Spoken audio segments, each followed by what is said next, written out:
Hey, here is my meat smoker, and yes, it has its own fancy cabinet in there, so pardon the mess on there. I do need to get it cleaned up a little bit, so don't judge me. I'm sharing. Okay, what I have inside my little plastic building, and this is like a Rubbermaid knockoff, but it makes it nice so that I can have the meat smoker in here.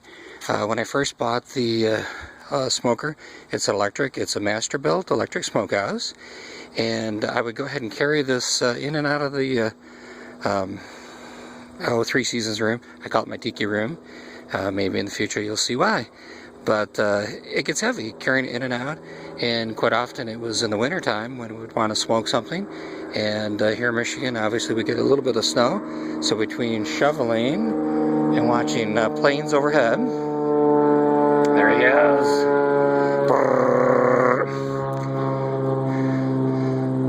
Cute little biplane type item. Let's see.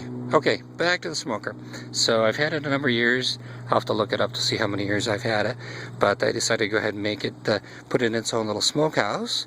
And with that, mine, the reason I picked this one instead of one of the other automated ones that take the briquettes on there is that the nice thing about this has its own chip tray.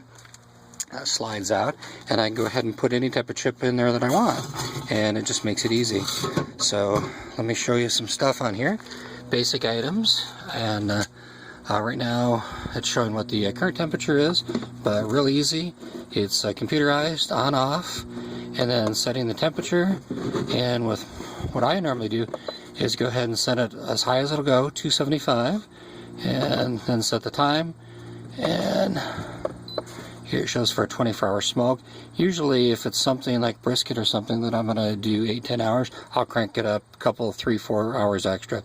But most of my smokes are much smaller than that. And I'm going to turn it off so it doesn't go on. But to make it my way, to make it better, in order to fit in this cabinet, the latch that you see up here was actually on the side of the cabinet. And that needed to be rearranged. So with that, first voided part of the warranty was switching the hinges on there. Let's see, second part of the warranty, in order to put this in the cabinet, the chip tray, normally this metal is bent around and it has a plastic handle and sticks out, and it's real nice. And however, in order to have that in this cabinet, I only have so much room, about that much. So with that, I use a leather glove when it's hot, but easy enough that I cut the plastic off, bent this around, and that's number two. Let's see, in the inside, if you do get a smoker or see smokers, you'll get creosote on there after your first one, and then every so often, yeah, you can go ahead and scrape it down. But beyond that, I've only got one rack sitting in here right now. These get brought in the house, run through the dishwasher, cleaned up, as well as the water pan. That always comes in, but I set them out here for the moment. And the way they work is that there is an electric element inside here, and this is the actual chip spot here, and underneath here is the coil. So with that, this tray with the little shield goes in. Chips that come out of the chute from the side enter into the chamber and get dumped in here. Well, one of the things I need to do is make a new chip tray down here, because that is starting to rust out. There's a drip tray that's removable right here, and then below that normally is on the back side there is a small tray in order to put drippings in there. Well, I put an extension on there so that underneath here now I have these little disposable trays they give you with the meat. Wash them up, put them underneath, and it'll drip from the very back down in. Only if I have something super mega greasy. Let's see, so next modification is really good, is in order to keep track of the meat, the best thing is with temperature. So I have a dual probe setup. So with that, you need to get them in. Instead of bringing them through the edge of the door and messing up the seals, I went ahead and I drilled a hole. So there's mod number 3. What this turns out to be is this is a door peep. So basically a brass door peep. Took out the glass that would be on there, and then these thread down through here. So at that point, the probe, I can go ahead and say I've got 2 different kinds of meat, I can go ahead and put the 2 different probes in there and watch different temperatures.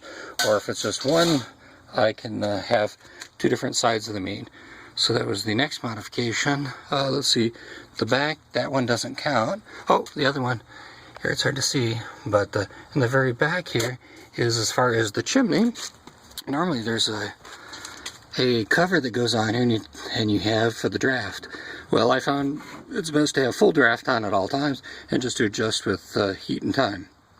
So pop that off, that's number 4, and then I put in a galvanized chimney, and it goes out the top, of course drilled through my cabinet. That don't count because that wasn't part of it. Let's see, beyond that, the cabinet itself, I put some stainless steel in behind here. Actually, I think it's aluminum sheet, and so that I can wipe it up, make it easier. And overall, it makes a really good smoke, or a good barbecue. Let's see, quite often I will use cherry, and I've currently got apple as well. Usually I like to go ahead and mix one of the fruits along with hickory or another wood, and I like it. So great recipes out there, and all kinds of good things come out of this magic cabinet.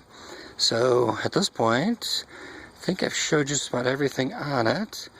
And again, just a few things as far as taking the hinges, putting where I needed to, putting the hole inside here. Again, I thought it was a no-brainer. I got a quarter up here because I thought that there'd be times that I would want to block it off, but in all honesty, makes no difference. Only other thing is that in the wintertime, is this control panel will give. Once it gets down at or below freezing, it will freeze up and then not operate. So with that, I don't care for the cord, but on here, this little connector, disconnect it, bring it in the house for like a half hour, warm it up. At that point, electronics are great. Bring it right outside, plug it back in, and it'll work. Just in the wintertime, it is harder to do. Beyond that, that is my smoking cabinet. And of course, you see my coffee maker down, or my coffee roaster below that. So be good and have a good one. This was John.